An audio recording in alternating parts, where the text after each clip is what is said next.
सबसे महत्वपूर्ण विषय यह है कि 2005 में जो हमारी सरकार बनी उसके पूर्व बिहार में ट्रेनिंग स्कूल बंद पड़े थे। विद्यालय खोलने की कोई भी कार्य योजना पर काम नहीं किया सकता था।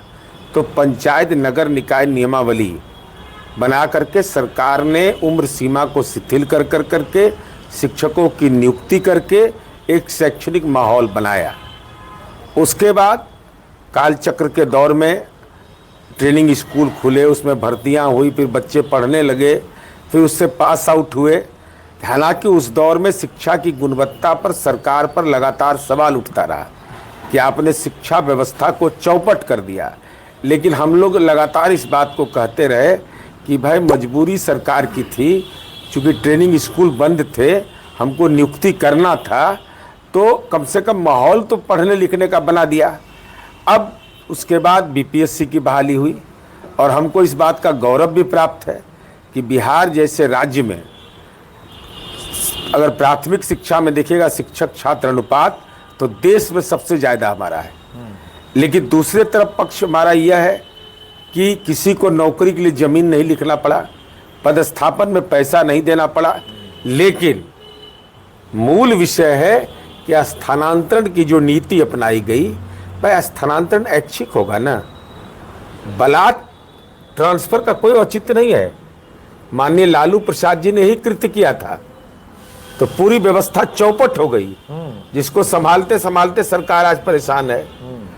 तो ऐच्छिक इसको रहने दीजिए, स्थानांतरण पदस्थापन ऐच्छिक होना चाहिए।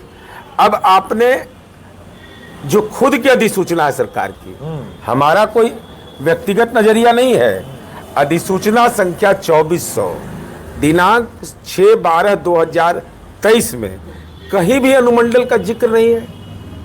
फिर अनुमंडल का मतलब क्या निकलता है?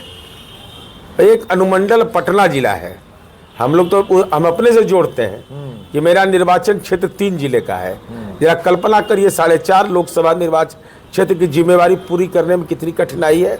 ठीक है, सरकार ने सड़क की संपर्कता दे दी है, कानून का राज है, भय नहीं है, लेकिन जरा सा अपने आप को रख के देखिए कि एक बेटी जिसको सबसे ज़्यादा नौकरी मिली है सरकार में, माननीय नीतीश कुमार जी ने दिया, अब वो नालंदा के बिंद प्रखंड के गांव में पदस्थापित हो जाए और उसको बिंद मुख्यालय से आना जाना पड़े, तो उसके लिए कितनी परेशानी होगी। तो आपने जो अधिसूचना जारी किया 2460 6/12/2023 का, ये तात्कालिक है, उसमें कहीं भी अनुमंडल और 5 वर्ष के तबादलों की अनिवार्यता नहीं है। फिर मार्ग निर्देशिका में अनुमंडल का उल्लेख कैसे विभाग ने कर दिया?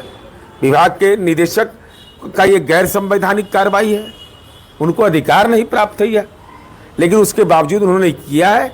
और ये संविधान के अनुच्छेद 109 के प्रदत्त शक्ति और अधिकार का प्रयोग करने में राज्यपाल के आदेश से सरकार के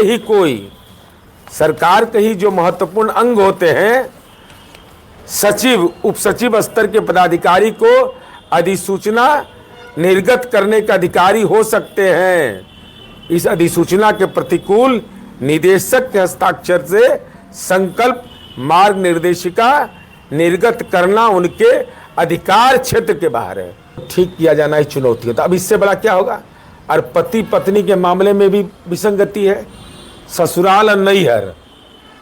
तब पति के पदस्थापन जिले को छोड़कर लिखना, उन्हें प्रताड़ित नहीं करना है, तो और क्या है? भाई सामान्य प्रशासन विभाग का भी यह अधिसूचना है कि पति पत्नी अगर सरकारी सेवा में है तो उनको प्राथमिकता दी जाएगी। भाई यूपीएससी लोग करता है, अगर पति उसका एसपी है, अब डीएम उसकी पत्नी है, तो बगल के जिले में उसका ट्रांसफर होता है, तो साथ रहते हैं, नहीं तो साथ रहते हैं। लेकिन ये क्या औचित्य है भाई, जिला छोड़ के करिए? मानी हमको समझ में नहीं आ रहा है कि जो लोग नियमावली बना रहे हैं वो इस सरकार के अंग हैं। इतनी बड़ी उपलब्धि हमारी है, बगैर वेतन घूस लिए हुए नौकरी मिला सबको, पदस्थापन में 1 रुपया नहीं लगा। उसकी पीड़ा को सरकार ने अपनी पीड़ा माना, लेकिन उसके बावजूद ये विसंगतियां हैं। तभी तो सत्र चलना है ना, अभी तो सत्र विधान परिषद का चलेगा। दलीय सीमा को तोड़ कर करके इनके हित की लड़ाई लड़ेंगे, लड़ाई ही को अंजाम तक भी पहुंचाएंगे, ऐसा नहीं कि छोड़ देने वाले हैं। लेकिन नीरज जी आप देखिए के पाठक के समय में भी जब ये बातें उभर करके आई कि शिक्षक प्रताड़ित हो रहे हैं, तो हमने तुरंत तमाम जिला शिक्षा पदाधिकारी को ईमेल किया और कहा कि सदन के नेता के घोषणा के विपरीत अगर कोई दंडात्मक कार्रवाई करिएगा तो आप जानिए भुगतने को तैयार रहिएगा। तो सरकार, अभी तो सरकार भी है हमारी है, हमारे सदन के सदस्य भी हैं, एनडीए के सदस्य भी हैं, विरोधी दल के भी हैं, लेकिन इस मामले में लोग एकजुट रहते हैं।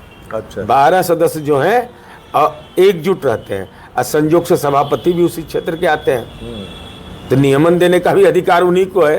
तो हम लोग तो पढ़ाएंगे भाई कि भाई संविधान के अनुच्छेद का तो कम से कम पालन करिए।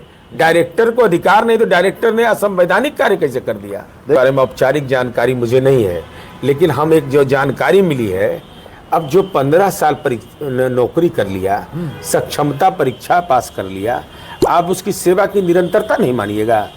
यही है तो क्या कर रहा था भाई? सुना है कि सेवा की निरंतरता को भी तोड़ रहा है लोग।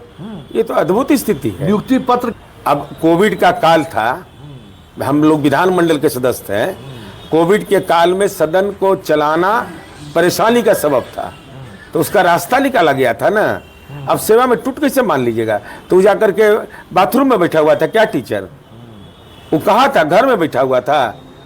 जो 14 साल 10 साल पढ़ाई वो बच्चों को पढ़ाया, तो सेवा में टूट कैसे आप मान लीजिएगा? कोई भी अवसर अगर देता है तो उसके पदोन्नति का अवसर देता है कि पदान्नत आप कर दीजिएगा। नहीं, तब विधानसभा सत्र के दौरान इस एकदम मजबूती के साथ, कोई मरम्मत नहीं होना इस सवाल पर। ये हमारी पूंजी है, और हमारी पूंजी, सरकार की पूंजी पर कोई डाका डाल देगा, ये कतई मंजूर नहीं। मतलब ये जो कुछ भी हो रहा, मतलब जो आपके शिक्षक हैं, क्या उनको ये भरोसा रखना चाहिए? एकदम उनको भरोसा रखना चाहिए। दलीय सीमा से उठ करके शिक्षकों के साथ के संबंध में माननीय मुख्यमंत्री जी की उदारता, नियुक्ति की पारदर्शी नीति, बगैर पैसा लिए और जमीन लिखवाए अगर हमने नौकरी दिया है, तो तबादले और पदस्थापन के चलते हम आक्रोश झेलें, यह मंजूर नहीं होगा। कोई भी देखेगा तो कहेगा कि भाई 12 साल 15 साल नौकरी किया है, आप पति एक जिला में, पत्नी एक जिला में, तो सामान्य प्रशासन विभाग का अधिसूचना का क्या मतलब हुआ? छोटे छोटे बच्चे हैं, और हमने बेटियों को नौकरी दी है। सबसे ज़्यादा आशीर्वाद हमको मिला है, बेटियों को नौकरी दी है। अगर नौकरी हम दिए हैं तो उनकी सेवा को सुरक्षित कर रखना, उनके सम्मान को, सेवा का सम्मान को सुरक्षित रखना भी हमारा धर्म है। हमको समझ है कि जब प्रोबेशन पीरियड है, in the mean time probation period में आप डॉक्यूमेंट का वेरिफिकेशन करिएगा, आप उसका कैरियर के जांच करिएगा। अगर उसका आप ट्रांसफ़र कर दीजिएगा वहाँ से, तो फिर नया यूनिट में वो चला गया, तो फिर ये जांच की प्रक्रिया प्रभावित होगी जो गड़बड़ किया है।